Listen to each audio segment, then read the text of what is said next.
We call this the old home grounds because people always would go to the Myakka River.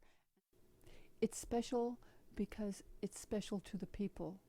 My name is Paula Jean Benshoff. I'm a Park Service Specialist at Myakka River State Park.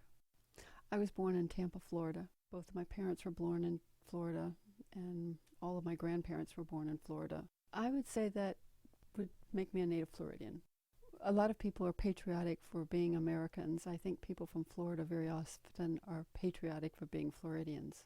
I came to Sarasota when I was in third grade.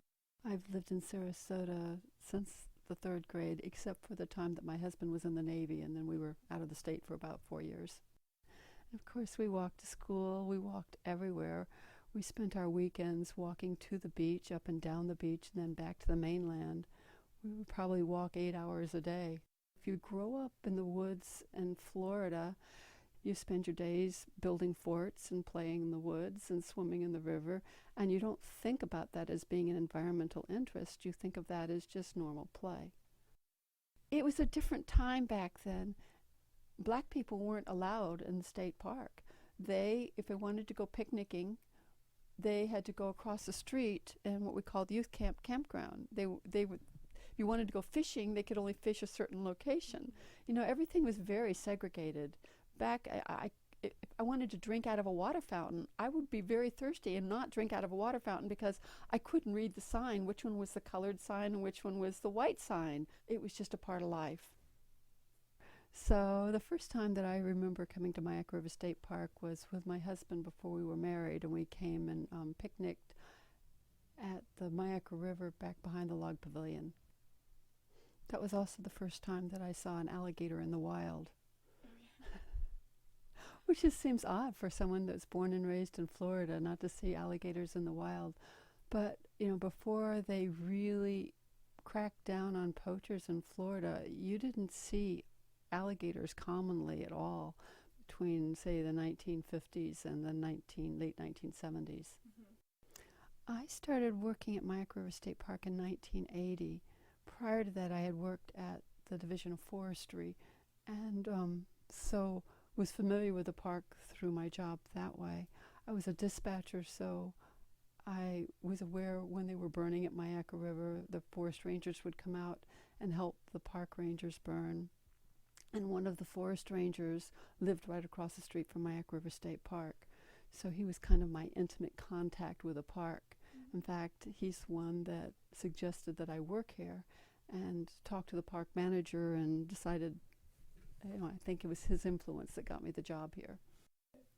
When I first started working at the park, I was afraid of everything. I didn't know how I was going to be a park ranger because I was afraid to walk in the palmettos because I just knew that I was going to be bit by a rattlesnake. Whenever I was working what we call swing shift at night, I would hear noises that just scared me to death. One time I went to a Clay Gully picnic area, and I got out to go check the restroom, and I heard this long moaning groan that had to have been a ghost, I thought then, and jumped in my car and drove away real fast. It was the plumbing, by the way. The truth is, I really believe that it's important to take care of our natural areas. I think one of the things that I enjoy most of my job is having now the experience and the knowledge to be able to look and see what the land needs and having the power to get that for the land. So feeling like I'm effective in actually accomplishing something that's important.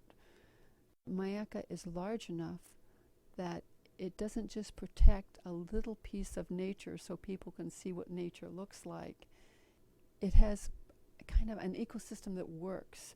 It has all the pieces, plus it has the natural processes, and those natural processes are allowed to work. Fire and flood and predation and larger carnivores, and all that's all going on so that you're not just looking at what's there, but you're looking at how it works. And so therefore, it's a way of learning about the natural systems, not from a book, but from actually observing it. The river is the mascot or the icon for the watershed, for the Myakka Island. We've got this huge place that is a natural area, and it's the river that represents it. So it's like one time someone told me, they were talking about scrub jays, and I said, why is the scrub jay so important? It's not the scrub jay that's important. What's important is the scrub, and you use the scrub jay for people to fall in love with the scrub jay, and therefore they'll protect the scrub. Otherwise, they could care less about the scrub. So I think the Myakka River is in a sense the same way. If they fall in love with the river, then they'll want to protect the larger ecosystem in which it's just a small part of. You know, historically, people had their bond with their land because it was their ancestral landscape, and it didn't mean you didn't have to own it, but because you were from there, not only did you think of yourself as part of the land, and it is part of you. And nowadays what happens is wherever you live, you weren't born and you probably weren't raised, and it's such a very short-term existence that I think people have a hard time bonding with a piece of land, or especially natural areas. And I think that's really bad because there's nobody out there wanting to protect it as strongly. I mean, people want to protect natural areas, but you have to have an affinity for one place. And so everybody has to find that special thing that makes you bond with the land. And there's this little girl that I bring into the park all the time, and for her, Myakka is a fairyland. She can show me where the fairies make their nest. She can show me where they have their parties. She can show me where they take a swim. And it's her fairyland, and it doesn't belong to anybody else. And so the more different ways that people connect with Myakka, then the more likelihood that that feeling of wanting it to be forever will keep going. There are a lot of people who come here and say, where's the mountains? God, this is ugly. So everybody has their own perception of beauty. And you know, they wanted to make this a national park. The local citizens wrote to a national park system, and from what I understand the story goes, is the national park system said, well, you don't have any geysers, and you don't have, you know, any huge mountains or deep gullies. There's really nothing there, so we're not really interested. So luckily the state park system came into being the same year. Beauty's in the eye of the beholder, and you just have to find ways to show that beauty to people.